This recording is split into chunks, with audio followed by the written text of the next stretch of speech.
ଘୁଦେଗିରି ବିଜ୍ଞାପିତ ଅଞ୍ଚଳ ପରିଷଦର ରାଜନୀତିରେ ଆସିଲା ଭିନ୍ନ ଏକ ରାଜନୀତି। ଏନ୍ଏସି ଉପାଧ୍ୟକ୍ଷଙ୍କ ବିରୋଧରେ 9 ଜଣ କାଉନସିଲର ଆଣିଲେ ଅନାସ୍ଥା ପ୍ରସ୍ତାବ। ହଁ ଆଜ୍ଞା, ଆପଣ ଯାହା ଶୁଣିଲେ ତାହା ସତ୍ୟ। ଘୁଦେଗିରି ରାଜନୀତିରେ ଭିନ୍ନ ଏକ ମୋଡ଼ ଆସିଯାଇଛି।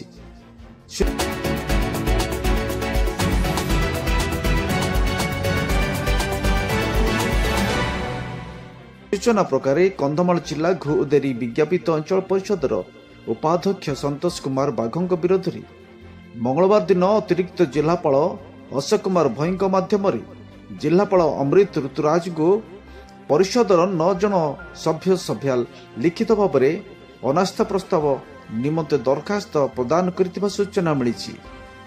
ବିଜ୍ଞାପିତ ଅଞ୍ଚଳ ପରିଷଦର ନିର୍ବାଚନରେ ଶ୍ରୀ ବାଘ ଉପାଧ୍ୟକ୍ଷ ଭାବେ ନିର୍ବାଚିତ ହେବା ପରଠାରୁ ତାଙ୍କ ମନମୁଖ୍ୟ କାର୍ଯ୍ୟକଳାପ କରି ଆସୁଥିବା ନେଇ ପରିଷଦର ଅଧ୍ୟକ୍ଷ ଏବଂ କାର୍ଯ୍ୟନିର୍ବାହୀ ଅଧିକାରୀଙ୍କୁ ଅବଗତ କରାଇଥିଲେ ସୁଦ୍ଧା କୌଣସି ସୁଫଳ ନ ମିଳିବାରୁ ତାଙ୍କୁ ଅନାସ୍ଥା ପ୍ରସ୍ତାବ ଆଗତ କରିଛନ୍ତି ବୋଲି କହିଛନ୍ତି ସଭ୍ୟା। ପୂର୍ବତନ ଅଧ୍ୟକ୍ଷା ସ୍ୱର୍ଗତ ଭାନୁପ୍ରଭା ମିଶ୍ରଙ୍କ ଦେହାନ୍ତ ପରଠାରୁ ଉପାଧ୍ୟକ୍ଷ ସନ୍ତୋଷ କୁମାର ବାଘଙ୍କୁ ଅଧ୍ୟକ୍ଷ ଭାବେ ଦାୟିତ୍ୱ ଦିଆଯାଇଥିଲା।